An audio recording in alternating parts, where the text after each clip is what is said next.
বিশ্ব মুক্ত গণমাধ্যম দিবস, প্রেস ফ্রিডম ডে। আমরা গণপ্রজাতন্ত্রী বাংলাদেশ সরকারের পক্ষ থেকে তথ্য সম্প্রচার মন্ত্রণালয় এই দিবসটিকে অত্যন্ত গুরুত্বের সঙ্গে এবছর পালন করার উদ্যোগ নিয়েছে। আমাদের মন্ত্রণালয়ের পক্ষ থেকে মালিক সমিতি, পত্রিকা মালিক সমিতি, টেলিভিশন মালিক সমিতি, এডিটর্স কাউন্সিল এবং federal union of journalist, press club সহ সমস্ত অংশীদারদেরকেই আমরা এবার তথ্য মন্ত্রণালয়ের ছায়াতলে এনে আমরা এবার প্রেস ফ্রিডম ডে উদযাপন করছি।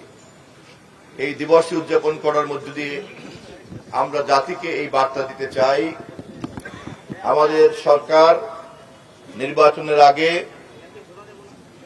গণমাধ্যমের স্বাধীনতা এবং দায়িত্বশীলতার যে কাঠামো তৈরি করার প্রতিশ্রুতি দিয়েছিল, আমরা আমাদের সেই কাজে তথ্য মন্ত্রণালয়ের পক্ষ থেকে সমস্ত পদক্ষেপ গ্রহণ করেছি।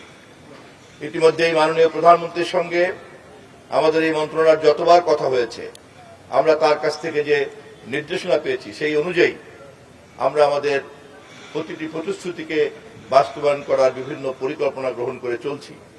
সেই তৎপরতাকে অভিহিত করাও আমাদের এই কর্মসূচির একটা বড় উদ্দেশ্য এবং একই সঙ্গে চিন্তায়, চেতনা এবং মননে আমরা গণমাধ্যমের দায়িত্বশীল স্বাধীনতাকে যে মেন করি, এটাকে যে আমরা বাস্তবায়ন করতে চাই, সেই বার্তাও আমরা দিতে চাই এই প্রেস ফ্রিডম ডে উদযাপন করা উপলক্ষে।